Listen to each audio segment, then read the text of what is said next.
So what's interesting is obviously when you take a trip to a place that you're not from and you catch up with people and everyone's like, oh, what are you doing, what are you seeing, And as I said on the other video, I'm not really a tourist, I come and I live in these places and I immerse myself, and as I said, I want to support a variety of activities and people, but according to a long-term budget. Like in the UK, I've learned that I am actually a very simple person. I like to cook, I like to clean my house, I like to organise bits, I like to play about, I like to be in the elements, and when you come to a place where the connection to the elements is very different in a sacred land that you've not yet experienced, like I've only really, after, I think I've been here just over 10 days now, like, it's a massive transition that happens when you're from one land to another. There's also, for me, as soon as I get off the plane, I connect and starts to speak to spirit and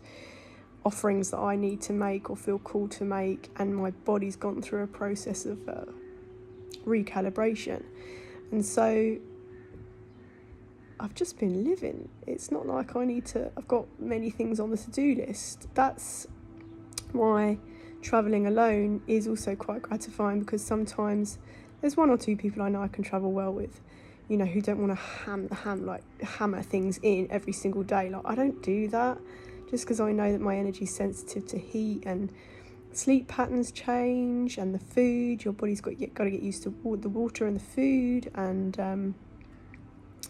so yeah, now I'm settling. I'm going to be obviously looking at a few things to do, because it's a gift that I'm here in new land and want to do it. But to be honest, where there's baobabs and where there's sea and where there are things that I haven't experienced on a day-to-day for a long time, that for me is enough doing. Like, I just can do my meditative practices in sunshine, and I can bathe and speak to who I need to speak to in the water, and a lot of those things are just quite part of everyday life here, really, walking about and living.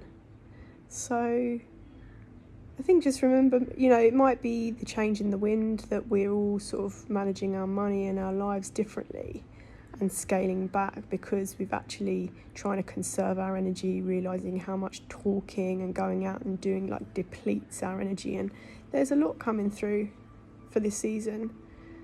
We're coming in Samhain in the west, and people say Halloween. The veil is thinning over that sort of 30, 31, 111 period, for people that know what I'm talking about. 369. And